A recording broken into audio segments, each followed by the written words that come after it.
ও সন্ধ্যা বন্ধুরা, কেমন আছো সবাই? আশা করি সবাই ভালো আছো, আমিও ভালো আছি।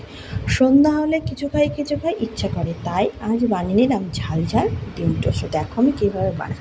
এখানে আমি পেঁয়াজ নিয়েছি আর কাঁচা লঙ্কা নিয়েছি। পেঁয়াজ কাঁচা লঙ্কাগুলো ভালো করে কুচিয়ে নিয়েছি। একটা বাটির মধ্যে পেঁয়াজ কাঁচা লঙ্কাগুলো দিয়ে দিলাম, অল্প একটু লবণ আর একটু হলুদ দিলাম, দিয়ে হাত দিয়ে ভালো করে আমি মেখে নিলাম। আর একটা থালার মধ্যে পাউরুটিগুলো দেখো আমি চাকুর সাহায্যে পাতলা পাতলা করে কেটে নিয়েছি। এবার পাউরুটিগুলো সেঁকতে হবে। গ্যাসটা অন করে দিলাম, তারপর চাটু বসিয়ে দিলাম। চাটুটা গরম, একটা একটা করে পাউরুটি আমি বসিয়ে দিলাম। এদিকে আমি 3টে ডিম নিয়ে নিলাম। ডিমগুলো ফেটিয়ে বাটির মধ্যে রেখে দিলাম। এই চামচের সাহায্যে ভালো করে আমি মিক্সড করে নিলাম। দেখো ডিমের ভালো একটা গোলা বানানো হয়ে গেছে। এবার পাউরুটিগুলো উল্টে দিলাম, দিয়ে তুলে নিলাম থালার মধ্যে। বাকি পাউরুটিগুলো একইভাবে আমি চাটুর মধ্যে দিয়ে উল্টে পাল্টে ভালো করে সেঁকে নিলাম। এবার চাটুর মধ্যে সর্ষের তেল দিয়ে দিলাম, দিয়ে খুন্তির সাহায্যে ভালো করে আমি মিশিয়ে নিলাম।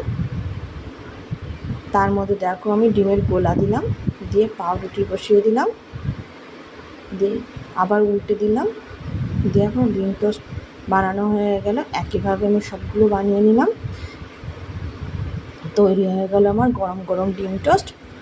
তাড়াতাড়ি চলে আসো আমাদের বাড়িতে ডিম টোস্ট খাওয়ার জন্য। আমার ভিডিওটি ভালো লাগলে লাইক কমেন্ট শেয়ার করে অবশ্যই আমার পাশে থেকো। আর ভিডিওটি শেষ করে দেখার জন্য অনেক অনেক ধন্যবাদ। দেখা হবে অন্য কোনো ভিডিওতে। ভালো থাকবেন, সুস্থ থাকবেন। বাই বাই বন্ধুরা।